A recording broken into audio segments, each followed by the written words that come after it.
Madame, Monsieur, bonjour, bienvenue dans ce 13h. Voici d'abord les titres. Quel bilan après la présidentielle de 2016 au Bénin? La chaire UNESCO s'en préoccupe, elle initie un colloque bilan à cet effet.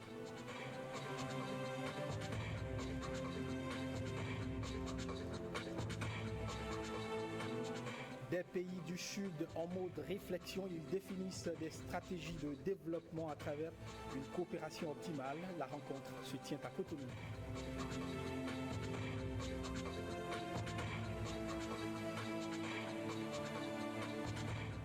Et la SBE qui s'inscrit dans une nouvelle dynamique, l'entreprise veut mieux impacter ses clients avec l'engagement de l'État.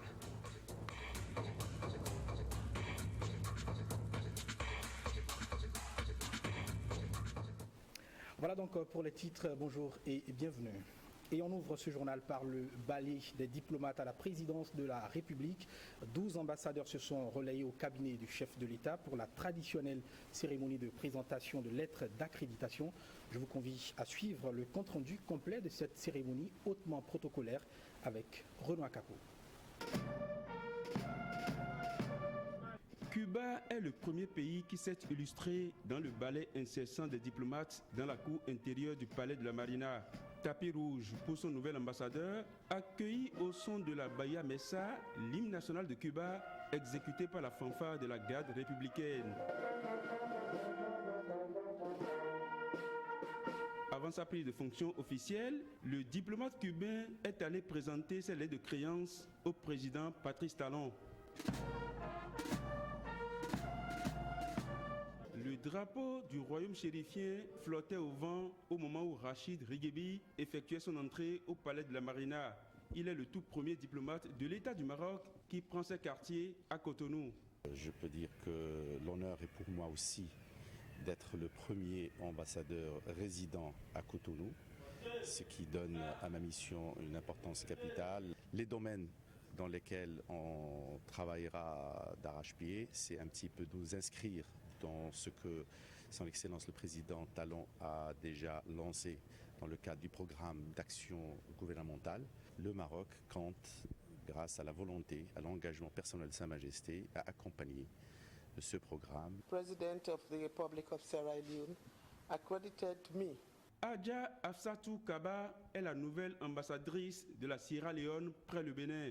Dès sa prise de fonction officielle, elle s'engage à mettre un point d'honneur à la promotion de la coopération Sud-Sud.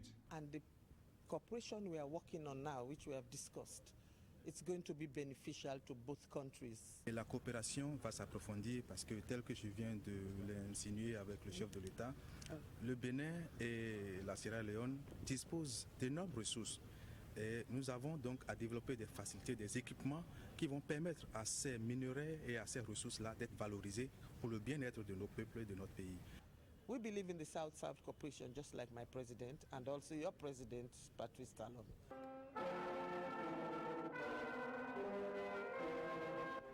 Au Canada, l'hymne national du pays de l'érable a retenti dès l'apparition de Vincent le Pape dans la cour intérieure du palais de la Marina. Après avoir présenté ses lettres de créance au cabinet présidentiel, le diplomate canadien s'est dit satisfait du nouvel élan imprimé par le président Patrice Talon aux relations de coopération avec Ottawa. Le Premier ministre Trudeau a annoncé 3 nouveaux projets de développement d'une envergure assez importante au Bénin, qui vont toucher la question de la microfinance, l'appui au développement agricole. Un des points pour nous qui est important, c'est d'appuyer l'autonomisation économique des femmes. De mon entrevue avec le président, je retire aussi ce nouvel élan que donne son Excellence, Monsieur le Président, au développement du pays, avec son plan d'action gouvernemental, résolument tourné vers l'avenir, vers le développement économique. Et là aussi, le Canada peut jouer un rôle très important en fait en termes d'investissement de partenaires privés canadiens. Les nouveaux ambassadeurs ukrainiens, norvégiens, soudanais et palestiniens ont été également reçus au cabinet du chef de l'État pour la cérémonie de remise des lettres de créance. L'axe Cotonou-Kiev s'annonce sous le signe d'une coopération agricole et militaire plus soutenue Et avec Oslo, le secteur de la pêche et de la navigation maritime sont des domaines de coopération à renforcer. Même écho au niveau de l'autre pays de la Scandinavie, dont la nouvelle ambassadrice a été accréditée à la faveur de cette cérémonie. C'est très important d'assurer qu'il y a une collaboration entre le secteur privé au Danemark et le secteur privé ici au Bénin. Aussi de voir si on ne peut pas faire quelque chose dans le domaine de Public-Private Partnership, le PPP, c'est très important. On a aussi pas mal de ONG danoises qui travaillent beaucoup sur la bonne gouvernance, tout ça qui est la lutte contre la corruption. Il y a aussi de fortes chances qu'on peut développer encore de meilleurs liens entre ces organisations et les organisations au Bénin. Avec le Mali, la coopération sud-sud sera une fois encore au rendez-vous avec une intensification du commerce sous-régional. Le port de Cotonou reste quand même un port d'entrée important pour le Mali. Donc c'est au niveau du commerce maintenant qu'il faut dynamiser la relation et structurer davantage. À 1000 lieues des côtes béninoises, le Vietnam s'annonce avec l'idée d'une promotion agricole axée sur des filières porteuses de devises. Projet en cajou, c'est un pas important pour nous d'augmenter la coopération de cajou du Bénin au Vietnam.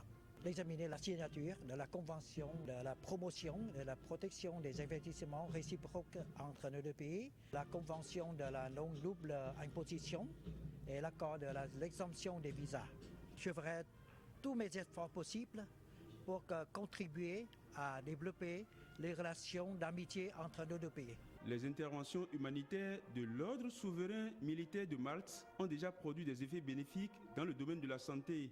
Avec le nouvel ambassadeur accrédité, il est question d'étendre ces actions pour le bonheur des populations. La discussion que nous avons eue avec le président Talon avait principalement pour but de savoir de quelle façon on allait pouvoir étendre cette coopération, peut-être à d'autres hôpitaux, peut-être à d'autres dispensaires. Les intentions du président Talon, qui sont celles d'une meilleure prise en charge en matière médicale des Béninois. 3 heures d'horloge auront suffi pour parachever cette cérémonie fort protocolaire dont les effets induits sont à l'aune de l'offensive économique prônée par le président de la République. Parlons maintenant des réformes annoncées, les réformes du système partisan qui suscitent déjà des réactions. Le mouvement politique Espoir du Bénin, parti centriste, se prononce. Son président, le professeur François Adebayor Abiola, décline la posture de son parti face à cette réforme annoncée. Suivons-le. Il est au micro de Jérôme Mongo. Le système partisan, je pense que le président Talon a très bien vu. Et la plupart des responsables des partis politiques au Bénin, même si on ne le dit pas, nous savons que nous sommes essoufflés par la gestion financière des partis politiques. Chacun essaie de se débrouiller comme il peut pour tenir la route et pour faire fonctionner ses partis. Quand vous avez entre 200 et 300 partis, vous voulez aller où avec cela? Donc le président Talon dit, je vais faire des réformes. Mais j'ai vu qu'au début, vous vous rappelez, au départ, on ne s'occupait pas des réformes partisanes, on s'occupait pratiquement de 1 mandat, 2 mandats, et ainsi de suite. Et on laissait ce côté important, financement des partis politiques, on n'en parlait pas. Pour nous, Mouvement Espoir du Bénin, nous avons dit qu'il faut faire ces réformes et aller vers 4-5 partis maximum pour le Bénin. Moi, je pense qu'il faut définir des courants. Il faut définir des courants pour dire, voilà, premier courant, les gens de la gauche. C'est quoi les critères pour la gauche? Les gens de la droite, c'est quoi les critères pour la droite? Le mouvement Espoir du Bénin, après avoir regardé, après quand même avoir fonctionné avec la FCBE pendant un bon moment, avoir scruté les avantages, les convénients de la position des uns et des autres, nous nous sommes dit au mouvement Espoir du Bénin que ce qu'il faut pour nous, c'est de nous déclarer parti centriste. On fait les comptes 1 an après la présidentielle au Bénin. La chaire UNESCO et le Centre d'études sociologiques et de sciences politiques de l'Université d'Abomey-Calavi font le bilan du scrutin de 2016 et des chantiers gouvernementaux déjà ouverts sous le régime de la rupture. Un colloque ouvert à l'Université d'Abomey-Calavi y consacre ses travaux. Brice Chibozo, Jérôme Mongo.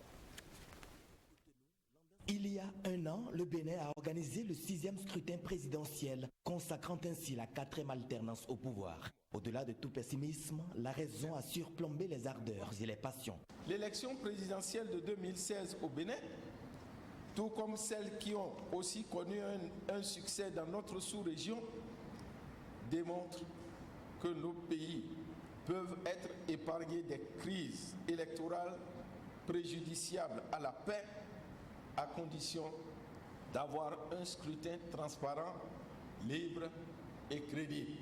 La chaire UNESCO des droits de la personne et le Centre d'études sociologiques et de sciences politiques font le bilan de ce tournant démocratique. 27 ans après la conférence des forces vives de la nation, on constate que l'alternance politique se réalise tous les 5 ans ou tous les 10 ans au Bénin. Mais d'une élection à une autre, il existe des écarts et des invariants. L'élection présidentielle de 2016 a donc cette spécificité qu'il convient d'analyser dans une approche transdisciplinaire. L'élection présidentielle de 2016 au Bénin, un an après, analyse électorale et chantiers gouvernementaux. C'est le thème de ce colloque de 2 jours. Les politistes nous diront ce qui s'est passé, comment analyser les situations, comment améliorer la démocratie au Bénin. Les publicistes ne manqueront pas aussi de nous dire que quelque part, il y a eu des effets positifs de cette élection. Mais sans doute, les privatistes qui sont un peu en retrait doivent pouvoir, à mon avis, nous élever, nous dire quelque chose sur les achats de conscience, sur les votes qui sont achetés, les techniques de porte à porte. Certains diront de fenêtre à fenêtre. Je souhaite, au nom de la chaîne UNESCO, au nom de l'Université Abomey-Calavi, que cette initiative se poursuive et que les résultats qui sont attendus soient atteints. Ce regard rétrospectif d'une séquence de la politique béninoise sera meublé de communications diverses. Les travaux sont soutenus par la fondation allemande Friedrich Ebert. Parlons éducation à présent avec cet atelier de formation à l'intention des enseignants. Les travaux de cet atelier visent à renforcer les capacités de ces enseignants et leurs organisations syndicales afin de participer au dialogue social et à la réforme des politiques éducatives. Brice Cotonou, Jérôme Mouba et Bruno Otepo pour les précisions. Assurer une éducation inclusive, équitable, de qualité et promouvoir des possibilités d'apprentissage tout au long de la vie pour tous. C'est la préoccupation majeure de ces femmes et hommes de l'enseignement venus s'abreuver à la source du dialogue social, une initiative de l'UNESCO. L'UNESCO a constaté que quand il n'y a pas la paix dans un pays, quand il n'y a pas de dialogue entre les différentes composantes de la nation, particulièrement les partenaires à l'éducation et les autorités en place, l'école ne marche pas. Nous allons mettre en place des outils pour introduire un module dans la formation des jeunes âmes que nous encadrons. Vu les difficultés du secteur de l'enseignement au Bénin, les présentes assises vont permettre d'échanger sur les enjeux du système éducatif. À quoi ressemblera le système éducatif béninois en 2030? Qu'est-ce qu'il faut faire pour que les Béninois et les Béninoises, les enfants, aient une éducation de qualité qui leur permette de trouver un emploi et de s'insérer économiquement et socialement dans la société, qu'ils habitent à Cotonou, à Karimama ou à Lokossa. Essentiellement, le résultat est que nos partenaires sociaux puissent être désormais en mesure d'apprécier et d'analyser à juste titre les dossiers et qu'ils vont aborder avec nous au niveau de l'administration. Au-delà du renforcement de leurs capacités, cet atelier permettra aux enseignants de réduire la proportion des jeunes non scolarisés et sans formation d'ici à l'horizon 2020. Œuvrer pour l'enseignement à travers la langue maternelle de notre localité en vue des avenirs durables. Eh bien, la thématique était au cœur d'une conférence publique. La célébration de la Journée internationale de la langue maternelle a servi de prétexte à cette initiative. La démarche émane de l'Institut international de recherche et de formation INEREF. Reportage. L'Institut international de recherche et de formation célèbre une fois encore la Journée internationale de la langue maternelle. À travers cette conférence publique, le bilan du chemin parcouru est dressé. Il suffit de remarquer par exemple que la Bible est traduite aujourd'hui dans les principales langues du pays. L'exemple de l'école à Diadjou, qui était de pré-gamin, où les enfants ont commencé leur cursus en langue adja et entament avec grand succès dans cette langue l'apprentissage du français en leur 4e année est également éloquente. Selon les responsables de l'INEREF, des efforts sont fournis, certes, mais tant qu'il reste à faire, rien n'est fait. À cet effet, ils proposent 1. Alphabétisation immédiate de tous les adultes analphabètes du pays dans leur langue maternelle sur une période de 3 ans. 2. Instruction des enfants à partir de ce moment dans leur langue maternelle. 3. Introduction des enfants dès la 4e année de l'enseignement primaire à une langue étrangère. Et pour finir, une loi particulière réglera les questions de transition. Pendant 3 jours, des conférences publiques auront lieu en langue nationale sur toute l'étendue du territoire béninois. Journée internationale de la langue maternelle, restons-y. Et pour dire qu'au Bénin, on dénombre environ 75 langues maternelles, mais une problématique demeure. Ces langues constituent-elles une richesse ou sont-elles un handicap? Regard croisé d'enseignants et de chercheurs sur les langues maternelles béninoises avec Daniel Ada et Serge Ayaka. Discussion entraînante qui s'achève dans une hilarité. Un seul moyen utilisé, la langue. C'est à travers la langue que vous exprimez votre pensée, vous exprimez vos opinions, vos sentiments et bien entendu vos émotions. C'est le facteur de transmission des connaissances. Donc c'est un vecteur de connaissances. Selon les dernières études, on parle au Bénin plus de 70 langues. Pour les spécialistes, ce sont des langues de nationalité, des langues ethniques, qui constituent tout de même une richesse. Il y a autant de langues, il y a tant de Béninois, parce que nous fondons aujourd'hui la détermination du nombre de langues maternelles sur le sentiment linguistique du locuteur. Or, pour que nous puissions clarifier ce sentiment linguistique du locuteur, il faudrait recommencer nos enquêtes et déterminer qui parle quoi, où et comment. Et depuis 2013, le Bénin, grâce au projet École et langue nationale, expérimente l'introduction des langues maternelles dans le système éducatif formel. 30 écoles font l'expérience à titre pilote. Et lorsqu'on éduque les enfants, lorsqu'on leur donne les enseignements dans leur langue, ça leur permet directement de s'approprier tout le contenu de l'enseignement, mais sans intermédiaire, sans blocage, sans contrainte majeure. L'apprentissage et la maîtrise de la langue maternelle favorise l'apprentissage et la maîtrise de la langue seconde. Qui parle sa langue et qui l'écrit est mieux outillé pour parler et écrire la langue de l'autre. Une avancée significative pour l'école et pour les enfants béninois. Mais il faut aller plus loin, confectionner un alphabet dialectal et standardiser les langues béninoises.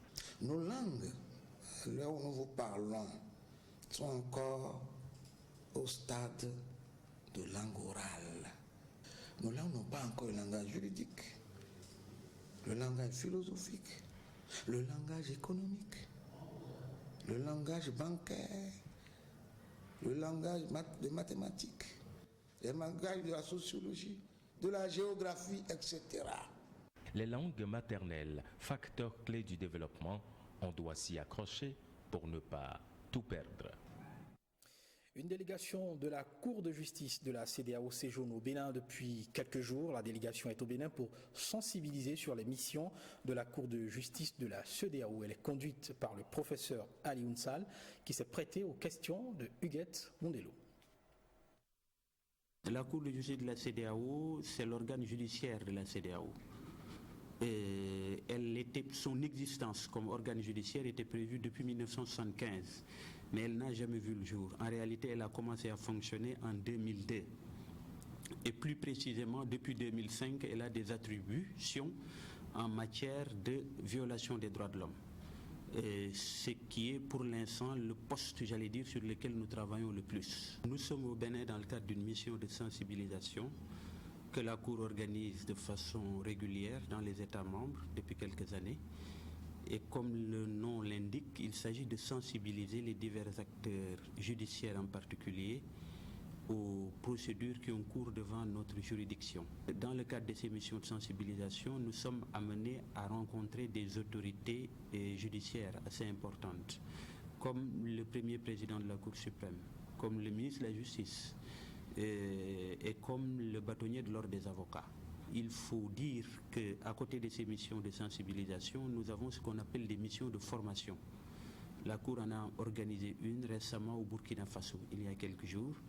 Et il s'agit, dans ces missions-là de formation, d'initier de façon beaucoup plus précise et plus pédagogique, notamment les avocats, mais également les magistrats, aux procédures et aux conditions dans lesquelles la Cour de justice de la CEDEAO peut être saisie. En clair, tout citoyen d'un État membre de la CEDEAO peut directement, sans avoir épuisé les voies judiciaires nationales, peut directement saisir la Cour de justice de la CEDEAO pour violation d'un droit.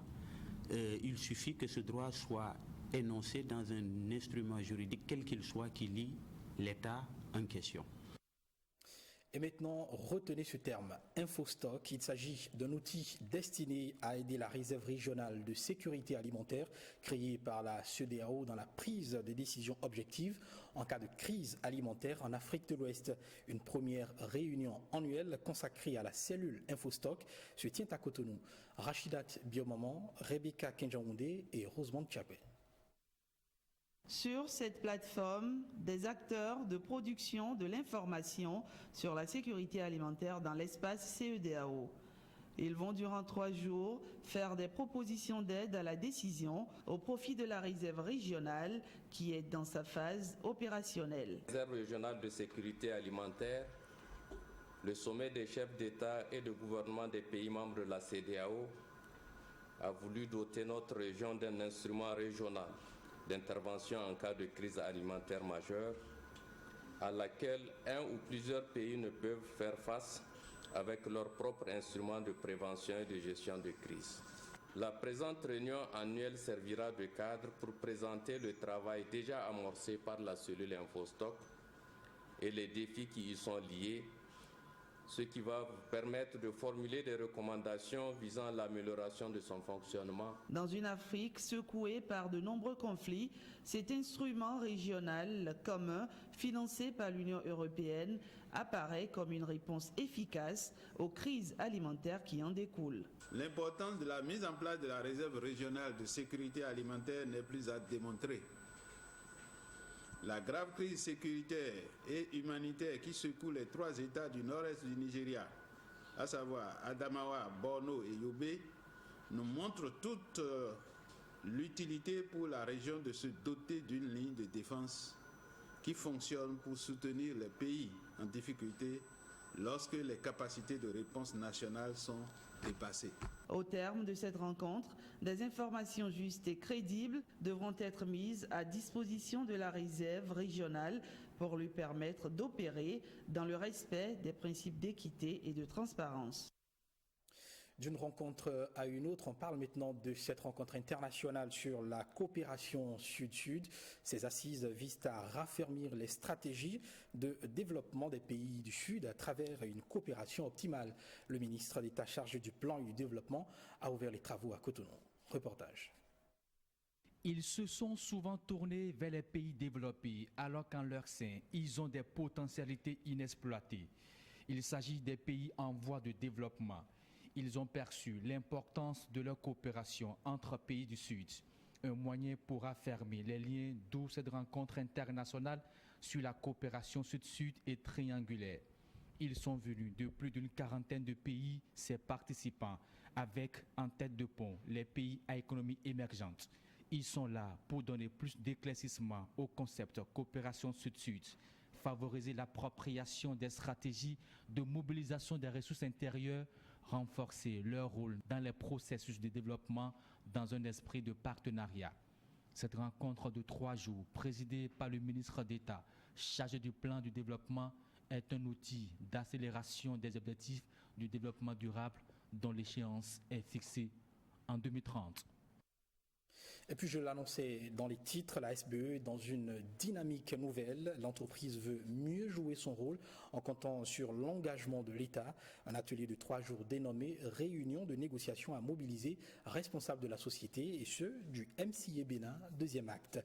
Alexis Segbemon et Jean-Claude James pour plus de détails. La réussite de la mission de service public confiée à la SBEE par l'État exige des préalables. Il s'agit entre autres de l'engagement des 2 parties. Cette réunion de négociation à laquelle participe l'équipe du MCA Bénin 2 se propose de baliser le terrain. Aujourd'hui, nous allons discuter des engagements de la SB2E. Demain, nous allons discuter des engagements de l'État. Et après-demain, nous allons faire la synthèse pour que nous puissions dire nous avons un document disponible à partager avec le gouvernement qui va prendre la décision finalement en Conseil des ministres. Mais quels sont les bénéfices de ce contrat-plan pour la Société béninoise d'énergie électrique? L'engagement du gouvernement aux côtés de la SBE lui permet dans un premier temps de dépolitiser entièrement l'entreprise et de lui permettre aussi d'assurer de façon pérenne l'ensemble de ses responsabilités. Donc, il s'agit aujourd'hui pour chaque partie de s'engager sur l'ensemble de ces réformes-là et d'apporter donc sa contribution pour le succès et pour le bien-être de l'entreprise. Visiblement, c'est une bonne nouvelle pour les clients de la société. Mais quid du délestage? Le délestage n'existe plus. C'est des coupures liées au dysfonctionnement des équipements. Il faut absolument que, s'ils n'ont pas assez d'énergie pendant 15 à 30 minutes, il faut absolument qu'ils se rapprochent des services de la SBE pour que ces services puissent leur apporter la solution. Les abonnés savent désormais ce qu'ils ont à faire. Silence radio maintenant. Nous parlons de la radio. La radio, c'est vous. C'est le thème de la Journée internationale de la radio célébrée le 13 février dernier. L'Union des professionnels des médias du Bénin a commémoré en différé l'événement ce mardi à la Maison des médias avec les auditeurs de radio. C'est à la faveur d'une journée meublée par diverses communications, conférences, débats et autres cérémonies, une remise de récompenses et de distinctions. Reportage Ghislain Poguet, Dine Bouraïman. Une journée pour célébrer la radiodiffusion avec les auditeurs. Une conférence débat pour échanger sur l'apport des auditeurs dans les programmes des radios qu'ils écoutent. Il est question dans les discussions de la fiabilité et de la crédibilité des informations dans les émissions interactives. On n'a plus besoin d'être journaliste avant d'avoir l'information dans l'administration. La loi vous permet d'avoir l'information dans l'administration. Les différentes lois que le Parlement a votées sur la décentralisation ont déjà prévu que tous les citoyens pouvaient aller au niveau de l'administration communale pour aller chercher l'information. Cet effort de respect du fait et de la vérité érige la radio en un médium qui reste éloquent et puissant, malgré la forte concurrence avec la télévision et les réseaux sociaux. La radio est fondamentale aujourd'hui. Dans ce monde fulgurant du numérique et des réseaux sociaux, où de plus en plus il y a un glissement total vers les télévisions, la radio a encore son rôle à jouer. Et dans cet environnement concurrentiel à outrance, le journaliste se doit de rester professionnel en gardant comme boussole l'éthique et la déontologie. Le code de déontologie en son article 2 dit que le journaliste ne publie que les informations dont l'origine, la véracité et les aptitudes sont établies.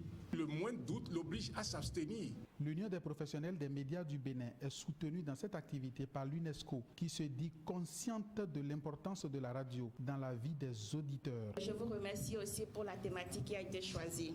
Je me rends compte à l'écoute des présentations qui ont été faites que c'est vraiment un sujet très important et très très sensible. Ces auditeurs ont été distingués et récompensés pour leur fidélité. Voilà, ce sera tout pour ce journal. Merci de nous avoir suivis. Nous vous souhaitons de passer une très belle après-midi.